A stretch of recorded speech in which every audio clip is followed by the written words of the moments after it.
Evelyn, Louisa.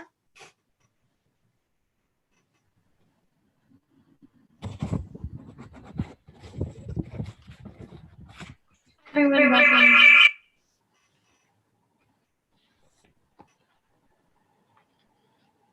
Hi, everyone.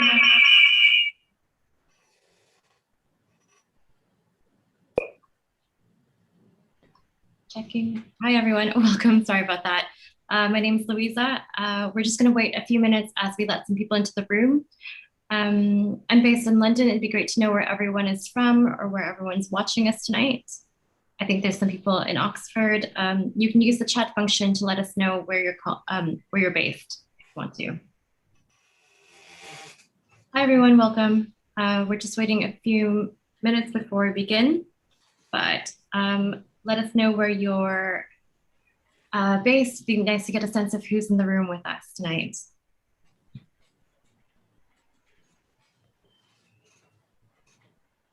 Oh, great. I think we'll make a start.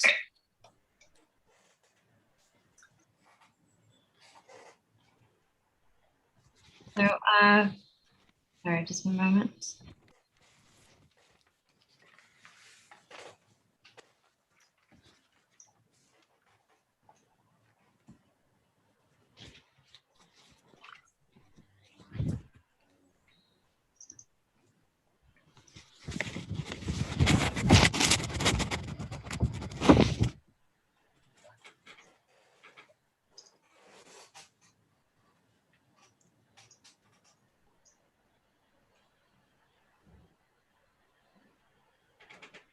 So hi, everyone. Welcome. My name is Louisa Uliet, and I'm curator of talks and events at the Photographers Gallery.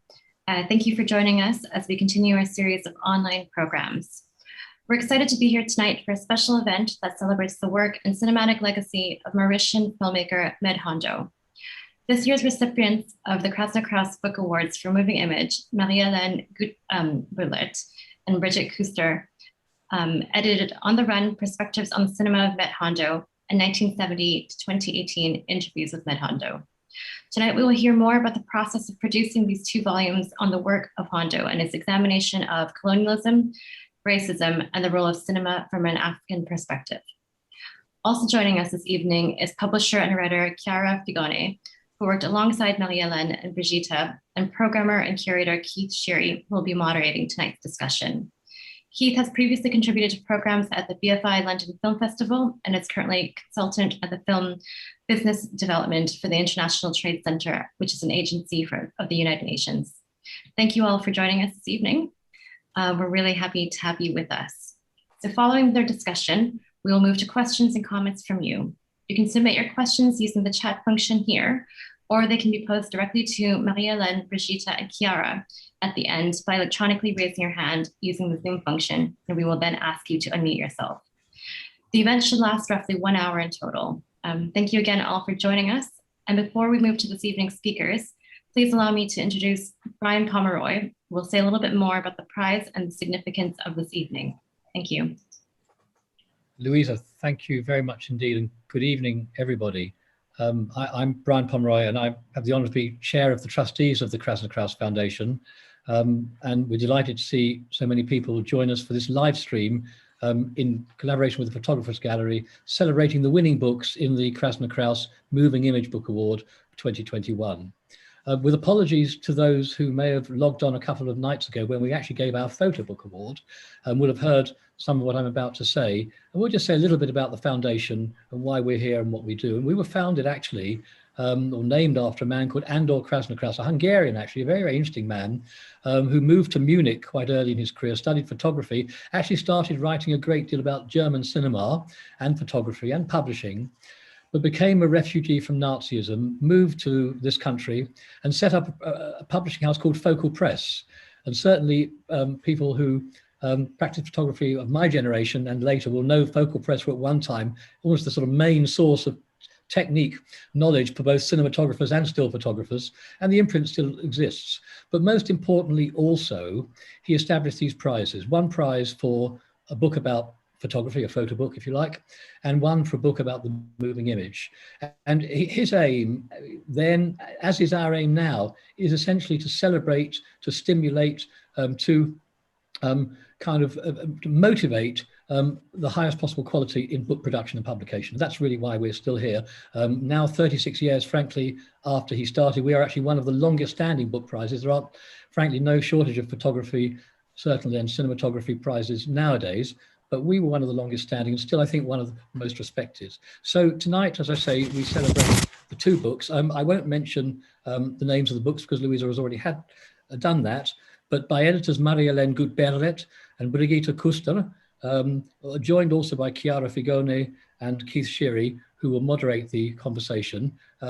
Before introducing them, I'd just like to say thank you to some people who've really been instrumental in making this evening possible. Firstly, the many publishers who submitted books. We get many, many publications for this prize because clearly it's valued by many artists and writers.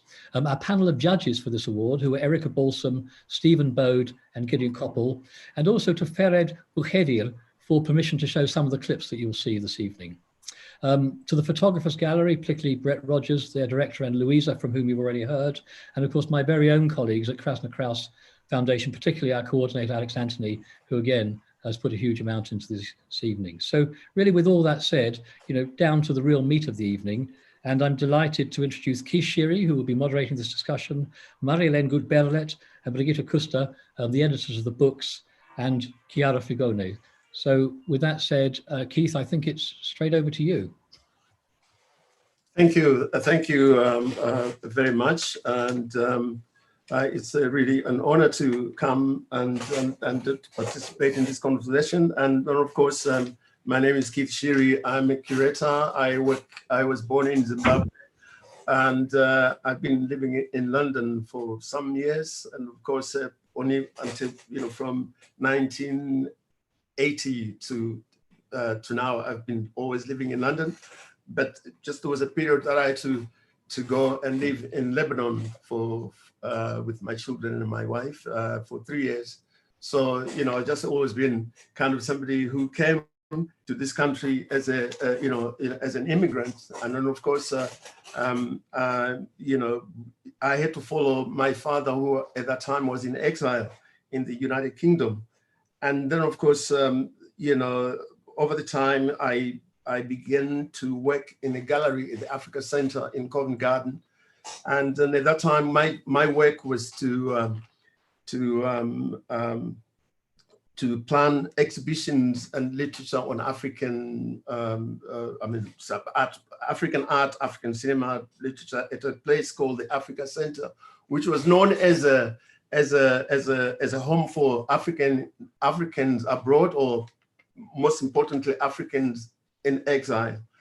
And then, of course, I worked at the Africa Center in the late 80s up to 1990. In between that moment is that I went to Burkina Faso to the festival of Ouagadougou and Fespaco.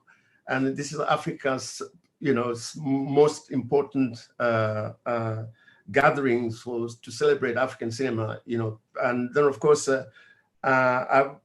the first place I went to was to go and visit the so-called the Palava tree, or the baobab tree.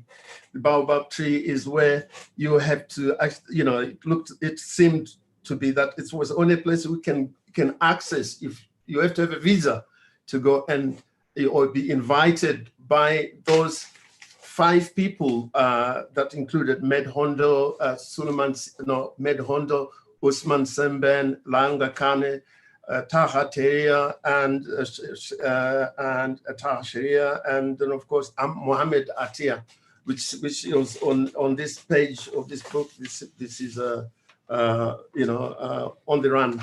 But my curiosity about the work of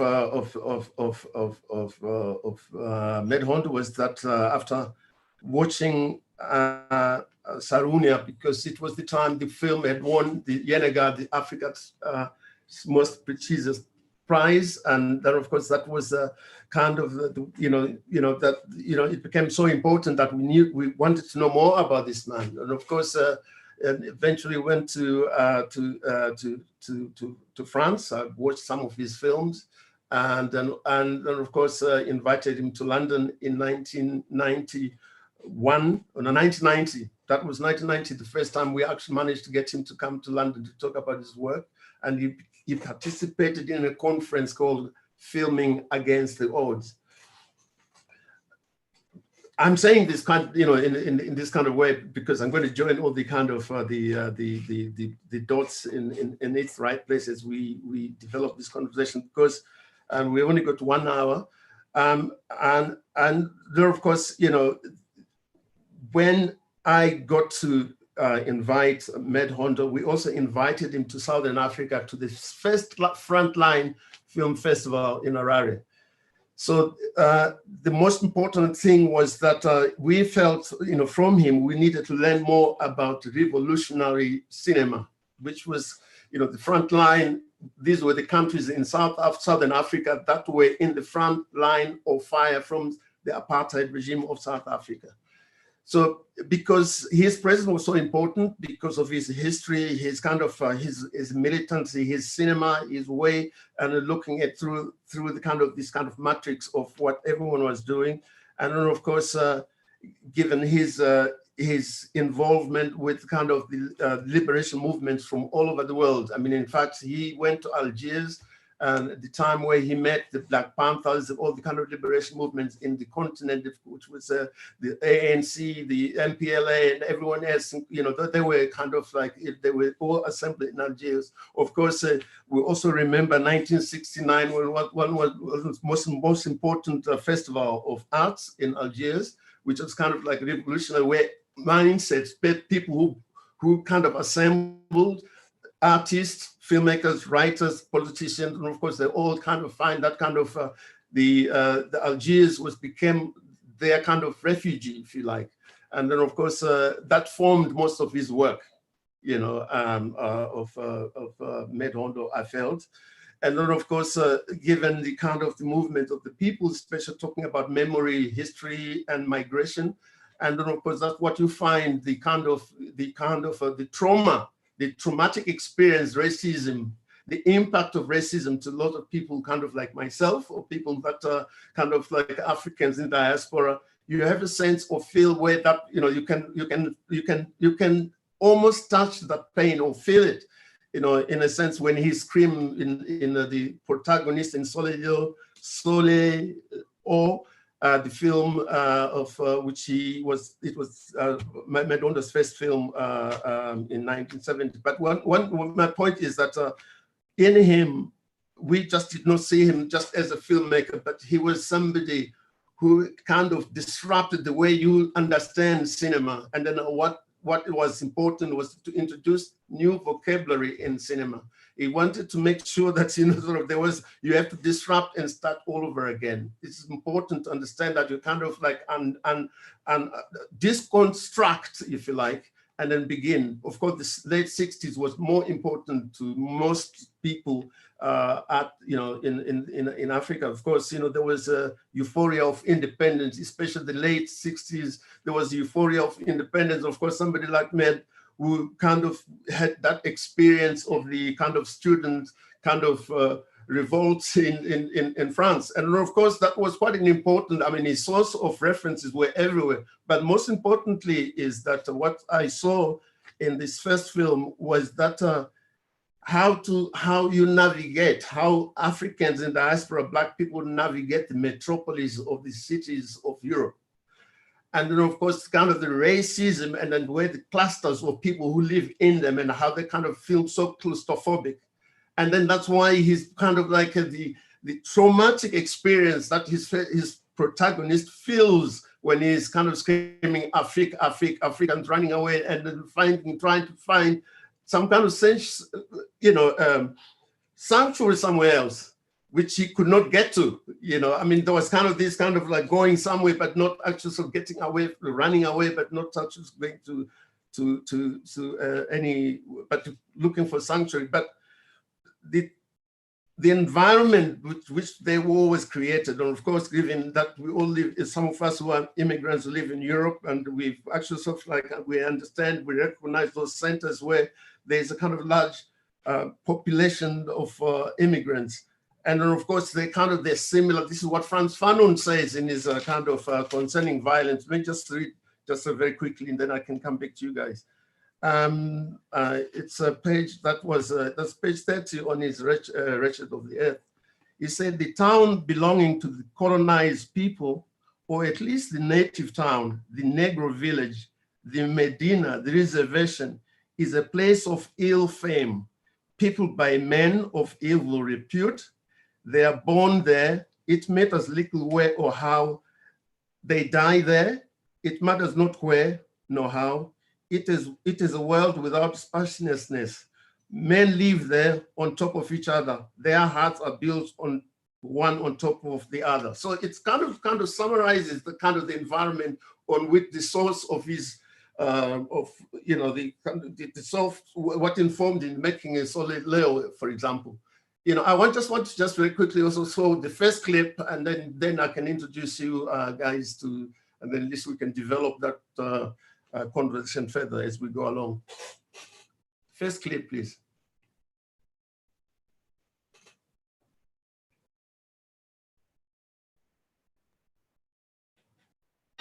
Vous êtes marqué au fer rouge par la civilisation occidentale. Vous pensez blanc.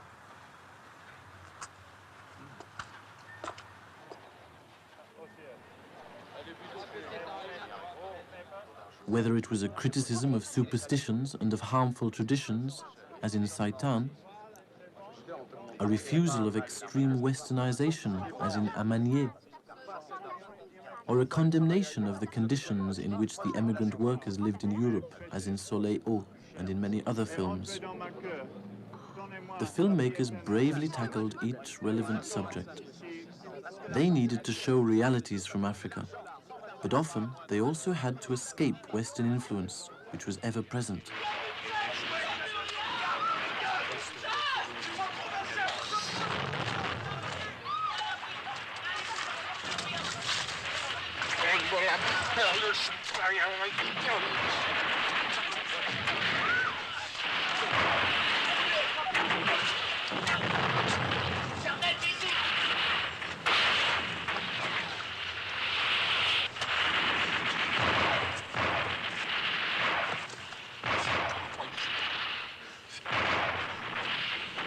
J'étais cuisinier, j'étais garçon de café, j'étais dans les halles, j'étais transporteur, j'ai travaillé dans les docks à Marseille et tout ça.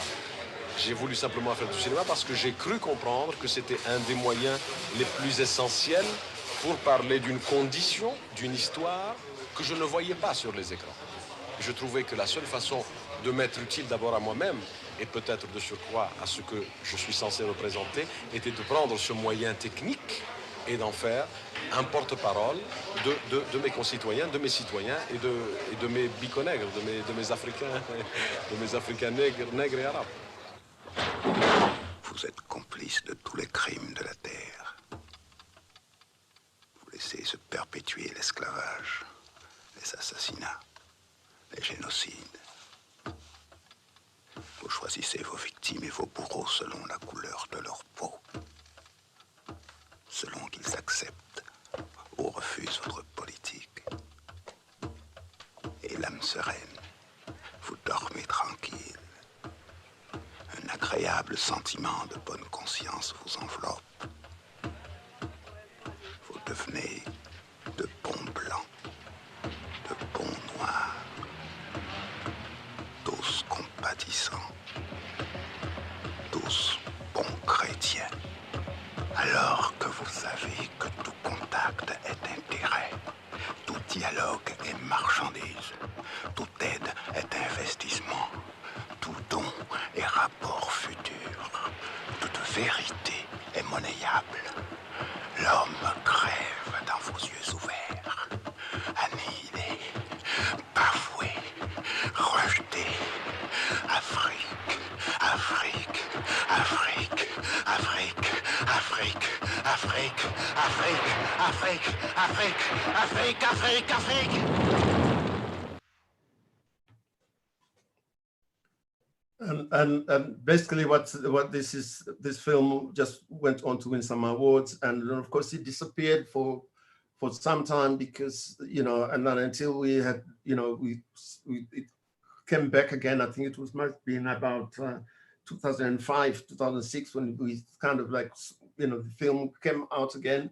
And then of course, and then this print that, you know, not this particular print, but the print of, there's a new print that has been restored by the Martin Scorsese Film Foundation, which is in partnership with FEPAC, Federation of Pan-African Filmmakers, and UNESCO, to preserve the memory of the African classic films. And I think that is one of those kind of, it was, you know, it's quite an important film. But I want to introduce to the two writers or editors of these two publications, which I found very amazing. I mean, of course, you know, I just was kind of very impressed the way they kind of put together. And then of course, and it's carefully, it's the kind of publication that one wants to keep forever. I mean, I was wondering why this never ever happened before. Nobody thought through. And of course, you know, to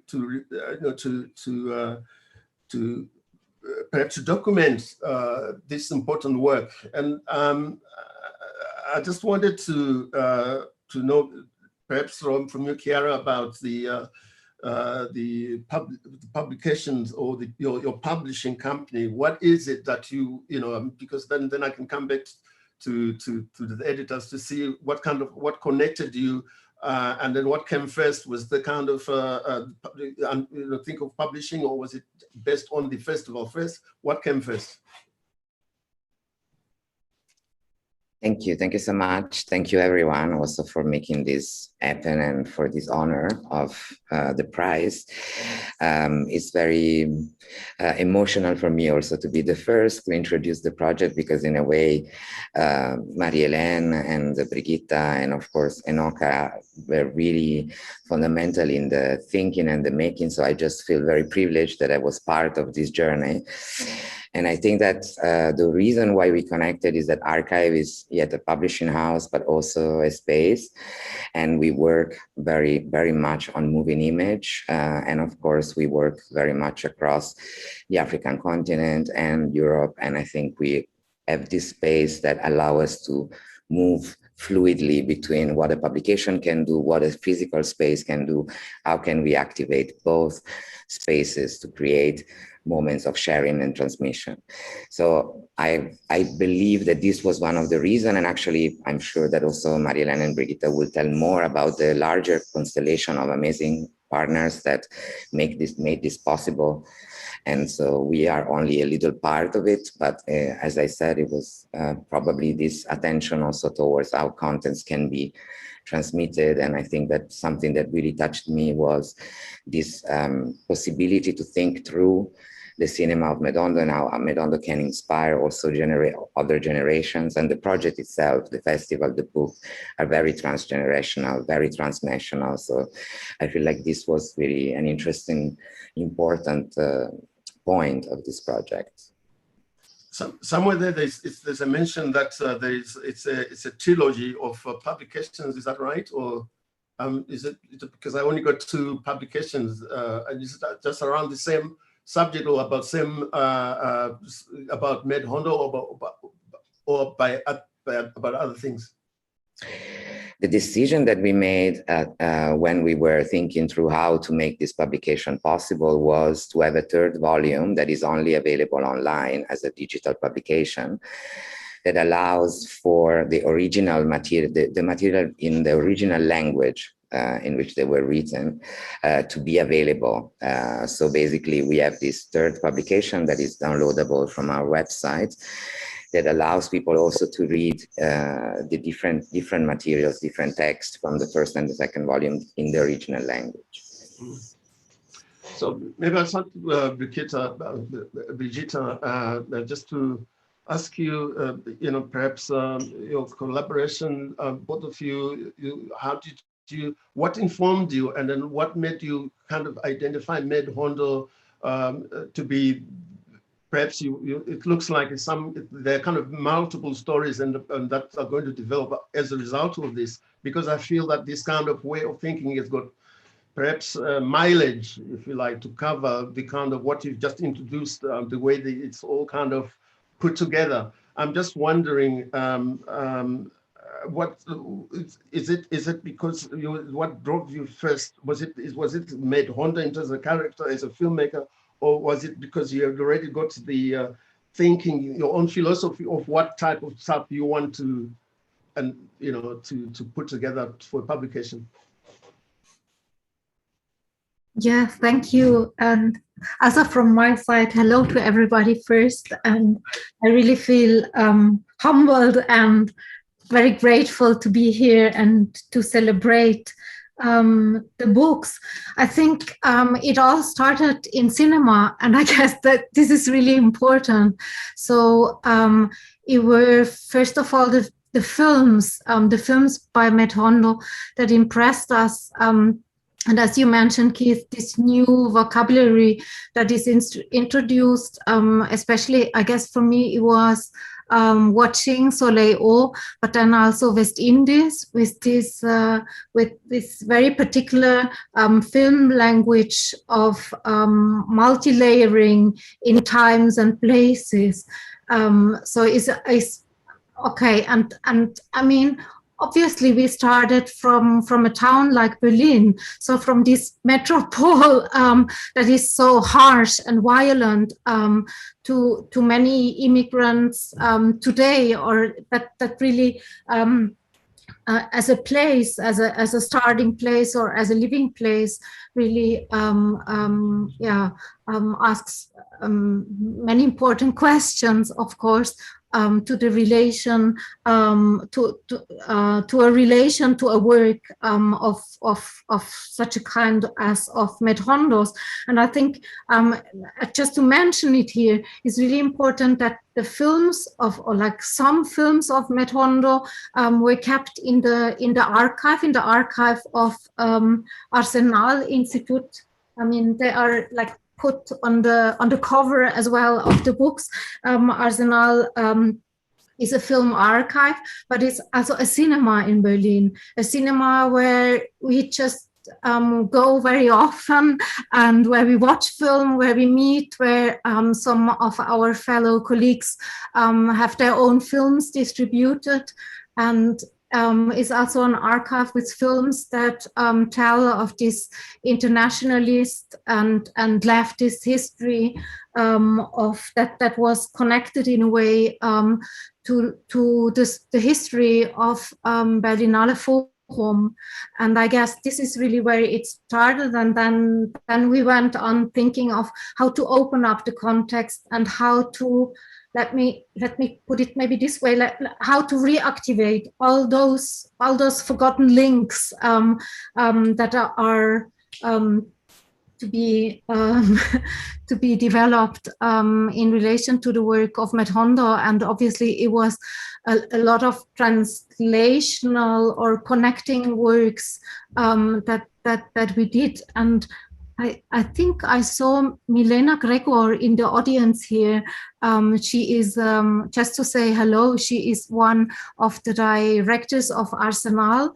And this was really a very important part for us, and also one of the authors, Madeleine Bernstoff, I see here in the audience, a film historian and a fellow colleague with whom I shared a lot of other projects. So I guess it was really about connecting and reconnecting people around the work of Med Hondo, and see how we could launch a discourse around, or like an actualization, a discourse around his work that, especially in France, has been more or less forgotten or like silenced in a way as well. And maybe, so I think is maybe also out of political reasons that the place of Berlin might have played a key role, but I don't know, Marie-Hélène, please correct me or put, yeah, that's what I was going to go to Maria to say to perhaps she could perhaps let us know when you actually managed to approach Med Hondo. Did you tell him what you were developing, what you were working on? Was it what did you already established what direction, what you're going to take this publication through? Yes, hello everyone. I'm super delighted about the Kraszna-Krausz Prize, the award. This is really something. It really came out of the blue. It's a fantastic surprise, actually. Thank you very much for this. And we approached actually Med Hondo, or we knew Med Hondo for a very long time. So we saw his films. We had met in different constellations in cinema, in Q&As after film shows, be it in Frankfurt or Berlin or Festbaku or other places. So he wasn't really someone not to approach, actually. But at a certain moment, Naoki Yamamoto, Brigitta, and me thought that it's crucial because as you see someone getting older and older, and that actually someone will disappear one day, who is so important that we thought it's absolutely necessary to contact him and think about a retrospective of his work. And this finding money for the retrospective and the box took us quite some time. So we did like a project in different steps. We started with no money at all, actually, but we kept the idea because we thought this is super important. And we reached out and it was, I mean, we can play good guy, bad guy. We can find out friends. So we've had to find out ways to get in touch with him. And also you mentioned something that is really, I think, very important to understand him as a figure and a character. That is that he actually reacts to a hostile environment in France that is maybe not the same, but very comparable in the UK or in Germany. But to be ignored in such a way creates a mistrust in a way that is very difficult to address, but also is very part of the cultural landscape in which we all move. So there was no reason really to take that furious gesture personally, but to think about how to create a setting with him and collaborate. And actually the books, the process really took very long time to produce the books. And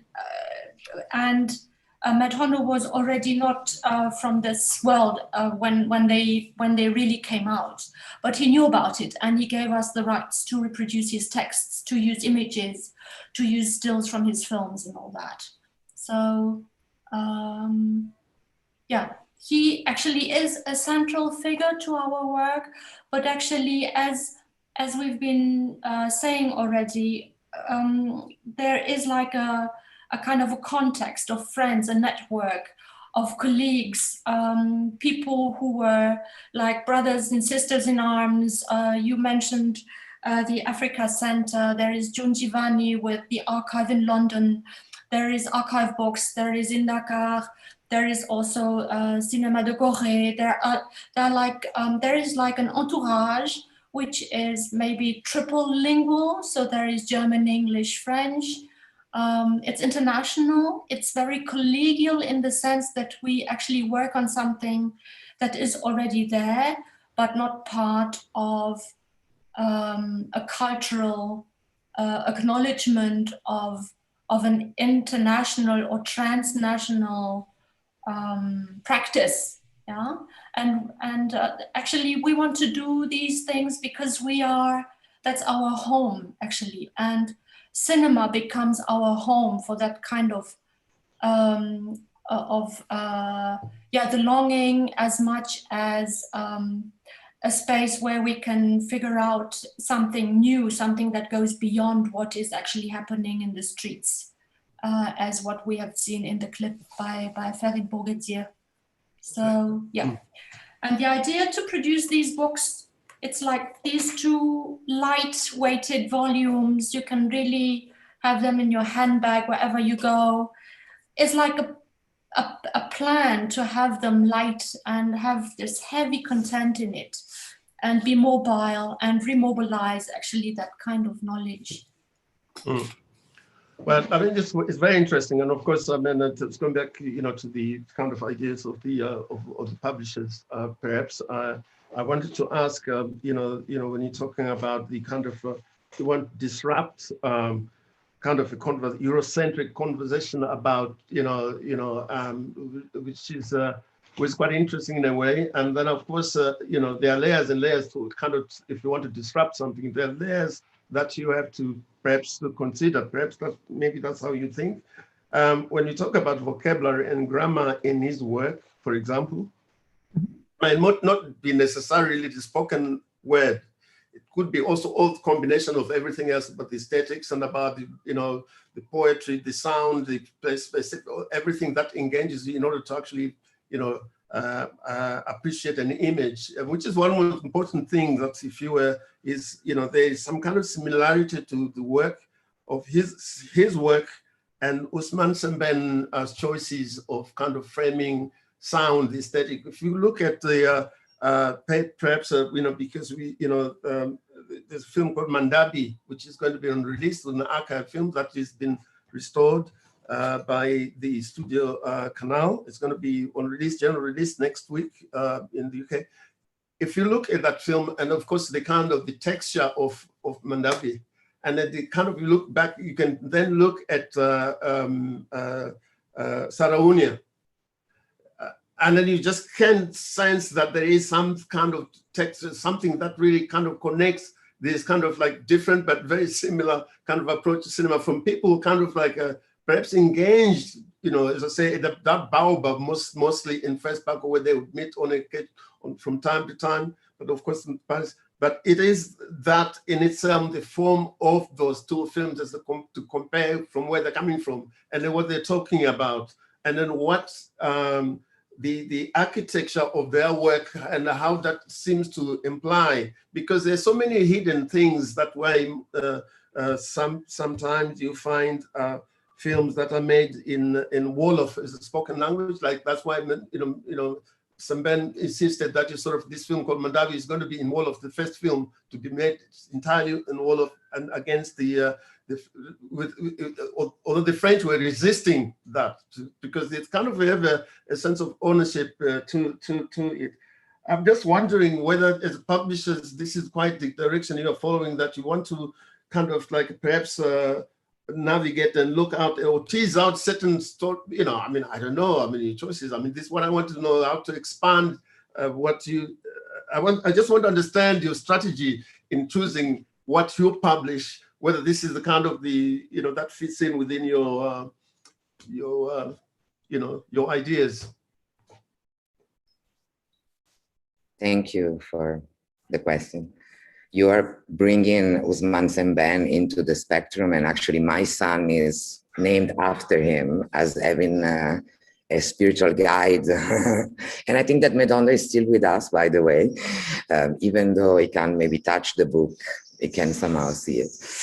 So I guess that archive it's been involved in as I said before, in image for a very long time. But what is very interesting to us is the fact that we are inhabiting ourselves different spaces. So I'm currently actually in Dakar, where I live, and our publishing now is also based in Berlin, where we started. So in a sense, it's very fundamental for us to think also, what are we publishing, for whom, from where, how can we, you know, really think about what are the perspectives, and having all the complexities that come with it, because of course our position also as a group, since we are inhabiting different regions, different spaces, and of course different cultural contexts. So how do we negotiate this? So in a way, I guess that our publishing program reflects a lot this, you know, organization. And of course, it also changed over time, it will continue changing. It's certainly an organization in flux, and it has the chance to get to know practitioners that are doing very important researches that sometimes cannot find a right place in, let's say, the academic press, which has certain limitations, or in other occasions it's difficult to maybe move towards an approach where the book can be a space where different type of material can live together, and by proximity generate another understanding of a story that might not go from a maybe more linear way of assembling a number of essays and etc. So I don't know, it's a very, I mean, people that know me knows that I talk a lot, so I'm going to try really, since we don't have much time, to moderate myself. But yeah, I hope that I responded partially to what you were asking. Okay, maybe a question to maybe Mariella, and you can just, perhaps take it over before I forget. Sorry. Keith, what you actually mentioned in comparing Ousmane Sembène and no, I was comparing them together, is that actually there is Med in his work choose certain genres, very established genres, and actually reconfigured, like deconstructed and reconstructed them in his own right, and introducing notions that not bringing into something like, now we speak about a Black perspective. No, he actually transformed it to make it look as if we always missed the Black perspective in that specific genre. So you have this kind of taking over what actually belongs to you anyhow. So that's like the strategy, and that's why you could like show Westerns close to Saraunja without any problem. You could choose a drama, like really classical American cinema from the 40s, and bring it with L'Algérienne de Dakar.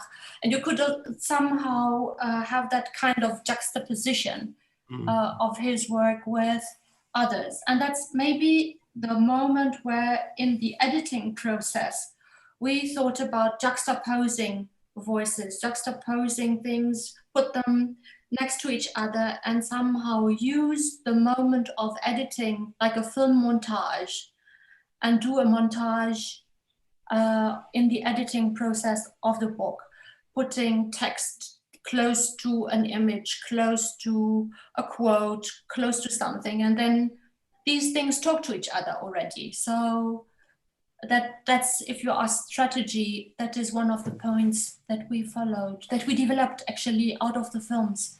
Right.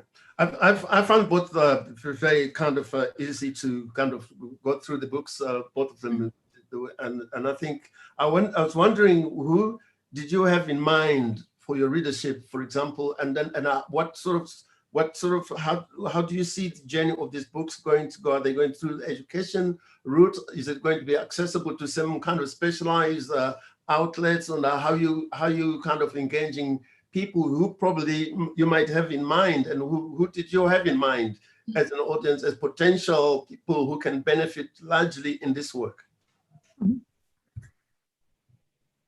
I mean, I don't know really if we know to whom we address the books in the end, but I think what, at least for me, was very important when we started the process of conceptualizing the books is not to kind of not to aim at a certain scholarly discourse, not a scholarly discourse, not a classical monograph, but as we started with the festival and with our guests and in the festivals, the idea was really about how could we activate what this cinema means. And in a way, this might also be a difference between, it's not really about the films of Med Hondo, it's maybe rather about the cinema of Med Hondo. And I think this difference is really key. In a way, Med Hondo himself, he was a theorist of cinema or a politician of cinema, but also one who aesthetically renewed cinema. And he wrote several, I guess, really important texts about the invention or reinvention of African cinema. And then on the other side, there was a documentation of interviews he gave in a very small or random journals, French journals or French-speaking journals that we collected, we researched, and we made them available in translations. And I think this is also a discourse that is lost today, because it's a discourse of people around these journals that strongly linked the political discourse with an aesthetic discourse. So it was both at the same time in a very radical way. And I think these were approaches for us that were important, not to kind of do a classical sort of monograph, but really trying to look for other approaches that people could take and then use for their own ends or for their own aims and where they want to go with a certain cinema idea or cinema work. So there are also many artists involved, actually, and artist contributions in the books. And I think this is important for the spirit in which we really worked on that. Yeah. Yeah. And also, just want also to find out if because you say it was translated, what original language did you translate from, and why did you decide to have it in English? Do you have, or do you intend to have it published, say, for example, in French? I mean, because you know, I mean, from its original, I mean, maybe you translate from French into English. Is that correct? That's what happened with most of the interviews, right? Yes, most of the interviews were originally in French, and I guess this was really also to open up, to broaden, to make himself, to make it more visible to the world, and to keep it outside of this France so-called former colonies or Western African. I mean, this is in a way also a prison, a discursive prison, and we wanted to bring this on a bigger table in a way. Yeah. Some of the interviews are also in English or in German, and then to again juxtapose these discourses or to put these different geographies next to each other. Right. Yeah. So the work, I mean, if you were to, I mean, I don't know what your plans are for, you know, for example, for the exhibition that you did in Berlin, or the, you know, this curatorial work that you did. Would it travel to other places? Do you intend to do to I mean, how are you going to approach the way you're going to have it, you know, events? I mean, because the whole thing screams for me, it does scream of a lot of things that you can actually develop within that space in different places, because it can work, whether it's in a festival, whether it's in just a kind of like standing on its own, or in a small little, where you have this kind of intimacy. I find that is a kind of like, in many ways, it's actually got this kind of intimacy to it. It's kind of like talking about the combination of the publication and the retrospectives, perhaps, of Med Hondo's work, and I think it's got you know, it's got something. I'm just wondering whether you are really thinking about giving it some kind of life on its own, because as I said to you before, one of the things that I find in Solid, not only that, but also that the emotions, also not only that, but also the what is it? Mental health issues, right? Mental health issues affecting some of these kind of characters that go through his, you know, especially Soleil Or. There is that kind of agency that really is actually sort of what it is that racism can do to a person. And then, of course, you know, I think that is the way it is kind of like, for me, it can introduce so many other issues that are really sometimes a taboo subject for people to talk about most of the time, how they kind of navigate, you know, the kind of, all these kind of spaces that they find there's so much of the racism that take place in many places in this kind of metropolis, not just in Europe, but especially in the United States of America.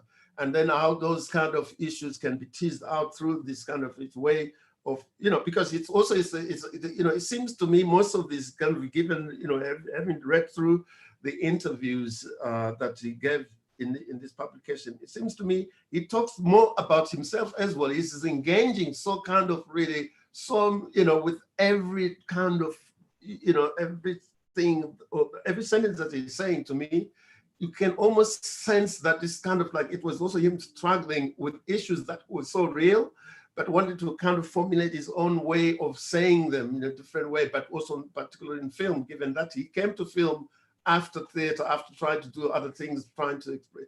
But I don't know, I was just, my question really is just to say that, are you considering to perhaps having in similar events like this, either perhaps when our world start kind of opening up a little bit, you have people to come to perhaps exhibition? I don't know. I mean, I just wanted to know if you have any answers to that. I think the first thing that really was important for us, why we brought all these different interviews together, is to say we don't want to speak about someone, we don't want to speak for someone. There is someone who already speaks, and a book or interviews are a very actually open format, a conversation. We can follow a conversation and the reader can listen. There is space to listen. And we can listen and actually acknowledge what it means. That's the first thing, which brings us to the idea that a filmmaker is perhaps speaking about himself all the time, but he's also digesting things and being very sensitive about things that others might not be able to address in this way as a social problem.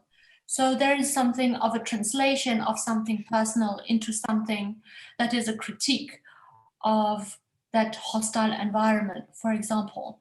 And Med Hondo is not alone with this, absolutely not. And what you describe is actually to realize how much he was isolated himself, and how much the books actually can trigger something like, oh, he's not alone, I'm not alone, there's someone else also in that same situation. And to acknowledge how sick the society is that produces this kind of experience. And on the long term, I would say, I would love to continue to listen actually and find out if we can develop a series of books dealing with interviews and thinking about filmmakers again, thinking about what they have been saying, what they have produced in terms of writing about their work in regard to this idea of a conversation that actually, to listen and to engage with something that is open, that is, that's what we miss actually. We miss the notion of really becoming partners in a conversation. And that's, I think, the only way to get out of racified constructions. Right. I think we've got some time actually, I think, for questions. I think maybe are there any questions? Who's doing the admin? And I can see quite a few of already. Access to African films remains a crucial problem. Your publications, that's from Ian Christie, your publications are terrific, but to generate wider interest in Med Hondo, like many African filmmakers, getting to see the films is vital, especially Sardinia and West Indies. And today that really has to be via streaming of some kind. Do we have any questions at all from anyone? Alex, are we going to get any questions? I mean, how do I get to the... We haven't had any questions, but we do have some time. There are some comments, but we also have some time if you want to show that second clip. Okay, yes, of course, yes. Let's go to the second clip. And one of the things, that issues that I remember, last time we met, Med Hondo was at the African Film Summit in South Africa, but he was always engaged in the politics of the foundation that actually made up of FEPAC. Let's watch the second clip, which is.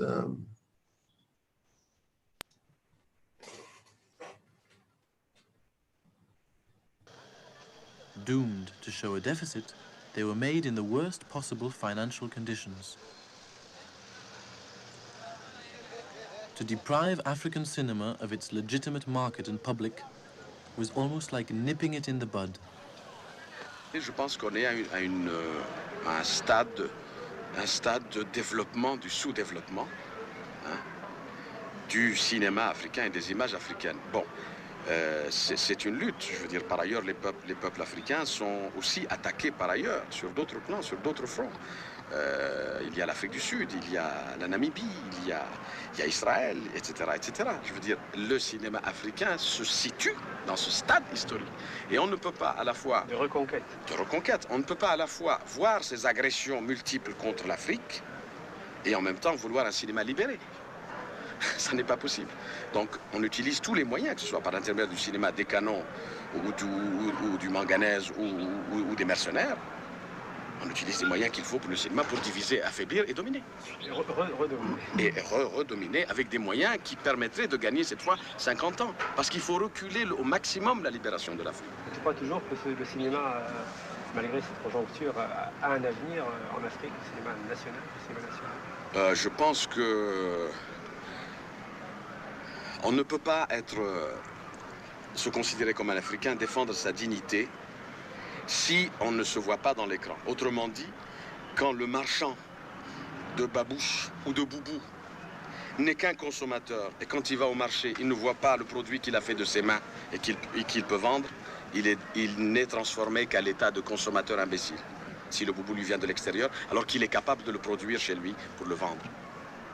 Si le marché n'est pas organisé, si l'Africain ne se regarde pas à l'image, il est dominé et il est aliéné.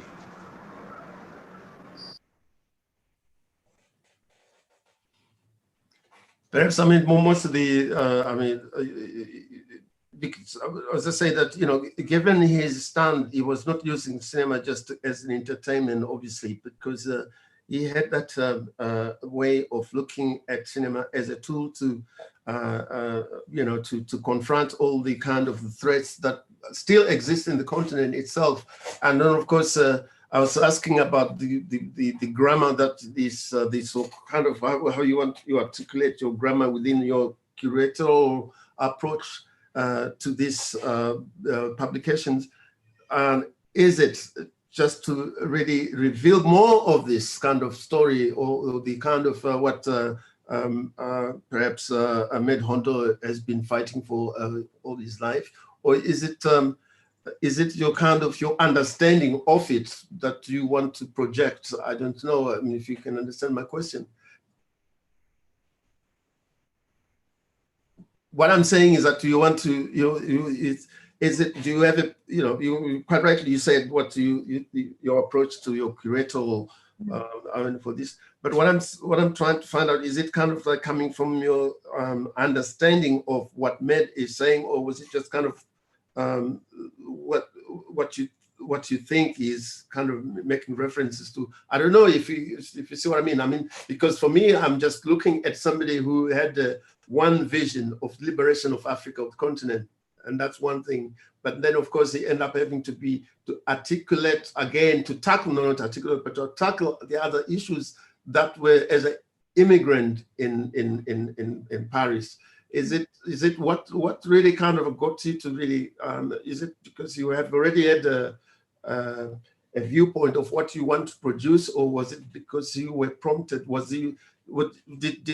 you prompted by his personality, his politics, to be able to come together and put this together, or not? Just to wind it. I'm not sure if I got it really right. I think it's both. It's not the one against the other. I think it's both. Is really. I mean, obviously he is an extremely political person, and there is no